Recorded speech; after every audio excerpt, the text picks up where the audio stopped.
Are you wondering how to choose the right PC for your business? If you are, there are fairly simple rules that will allow you to make the right investment in the first place without necessarily going mad and crazy and spending a fortune. The first question really is, do you want to buy a Windows PC or a Mac? Usually it's down to personal preference, but be aware Windows PCs are still about half the price of an equivalent Mac. So if money is a consideration, then you probably want to start by looking at a Windows PC. Then we need to look at the spec. And it is important to get this right because it's not just about making Word documents and PowerPoint slides. You will have some obligations as a business that can be affected by your decisions at this point. And the first decision really is about what operating system to choose. If you're on a Mac, you're okay. As long as you're on the latest operating systems and you keep them up to date, you'll be fine. But Windows give you more choices.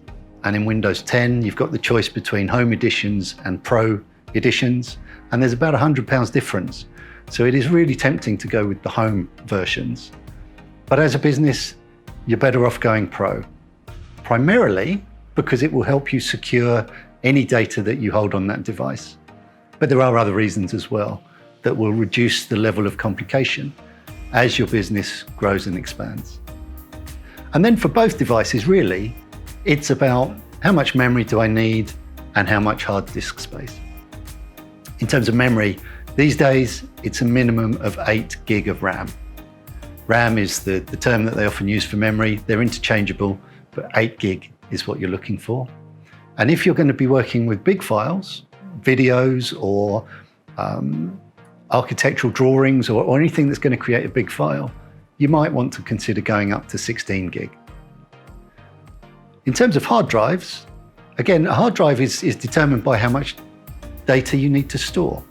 And they'll typically come in from 128 gigabytes through to 1 terabyte or 2 terabytes. For most people, 500 gigabytes or half a terabyte is absolutely fine.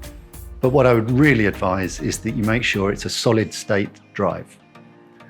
The old-fashioned hard drives used to have mechanical pieces, a bit like a record player, and the speed of those mechanical movements basically determined how much data you could read and write in a period of time, and therefore how fast or slow your computer was.